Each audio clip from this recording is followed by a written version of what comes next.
भीष्म पितामह को भगवान कहते हैं ये पाप को देखने की सजा थी। कथा इसीलिए होती है, कथा के माध्यम से आप जान जाते हैं कि पाप को करने की क्या सजा होती है, पाप को देखने की क्या सजा होती है। कथा इसीलिए तो सुनी जाती है, आपको जो चीज नहीं मालूम है आप वो जान लीजिए। भीष्म पितामह पूछते हैं भगवान से, तो केशव क्या मैं जानना चाहता हूं, मेरे पापों का प्रायश्चित हो गया, मैं 8 दिन से बाणों की शैया पर लेटा हुआ हूं। भगवान कहते हैं हाँ, इतना ध्यान रखिएगा कि पापों का प्रायश्चित हर किसी को करना पड़ता है, चाहे कोई भी हो।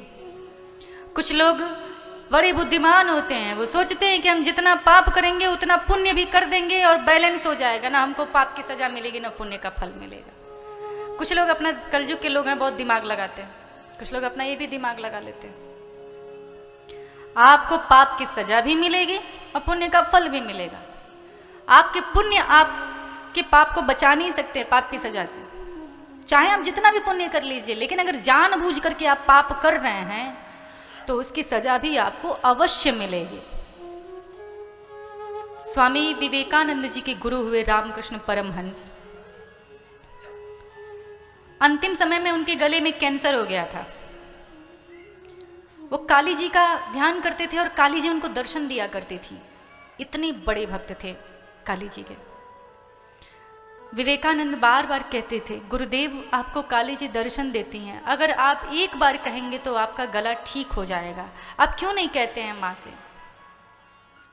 रामकृष्ण परमहंस ने कहा विवेकानंद जी से कि जानते हो, मैं एक बार कहूं तो मेरा गला ठीक हो जाएगा, ये मैं भी जानता हूं, लेकिन जो मेरे पापों की सजा है वो मुझे भुगतनी ही है। इस जन्म में तो मैं ठीक हो जाऊंगा, बाकी जो सजा बचेगी फिर से जन्म लूंगा और फिर से वो सजा मुझे पानी है, क्योंकि जब तक मैं अपना प्रायश्चित नहीं कर लेता तब तक मैं शुद्ध नहीं हो पाऊंगा। जन्मों जन्मों तक प्रायश्चित करता रहूंगा जब तक प्रायश्चित खत्म नहीं हो जाएगा मेरा। इसलिए मैं माँ से ये नहीं कहता कि मुझे ठीक कर दो, मैं माँ से ये कहता हूँ कि मेरे जितने भी पाप होंगे सारा प्रायश्चित इसी जन्म में हो जाए, आप सारे पापों की सजा मुझे दे देना ताकि मैं दोबारा जन्म न ले सकूं।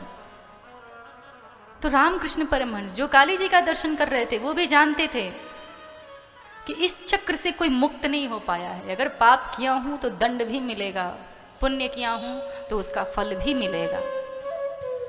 इसलिए जो कुछ भी करिए सोच समझ करके करिए। भीष्म पितामह जैसे महान, सामर्थ्यवान, पराक्रमी, वो तक अपने पापों के प्रायश्चित से बच नहीं पाए, उनको भी प्रायश्चित करना पड़ा।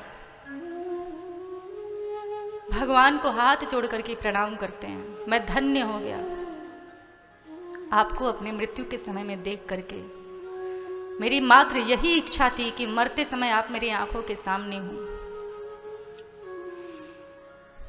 क्योंकि मरते समय भगवान का नाम भी मनुष्य के मुख से नहीं निकलता। जन्म जन्म मुनि जतन कराही, अंत राम कही आवत नाही। जन्मों जन्मों तक कोई तपस्या करे, करोड़ों करोड़ों तक वर्षों तक तपस्या करे और उसकी इच्छा होती है कि मरते समय भगवान का नाम मेरे मुख से निकल जाए, फिर भी मरते समय भगवान का नाम मुख में नहीं आता है। वो भगवान पितामह के नेत्रों के सामने खड़े हैं, उनका दर्शन कर रहे हैं भीष्म पितामह। प्रभु का दर्शन करते करते और भीष्म पितामह के प्राण निकल जाते हैं, उनकी आत्मा परमात्मा में जाकर के विलीन हो जाती है। भीम अर्जुन बैठ करके बहुत विलाप कर रहे हैं, भगवान समझाते हैं। भीष्म पितामह से एक ही अपराध हुआ था बस, बाकी भीष्म पितामह बड़े पुण्यात्मा थे, क्योंकि मृत्यु के समय भगवान सभी को दर्शन नहीं देते। जो बड़ा भाग्यशाली होता है, जिसने न जाने कितने वर्षों तक तपस्या की होगी, तब जाकर के तो भगवान मृत्यु के समय में उसको दर्शन देते हैं। नाम तो मुख में आता ही नहीं है, तो कितने कृपालु होते होंगे तब तो वो दर्शन देते होंगे मनुष्य को।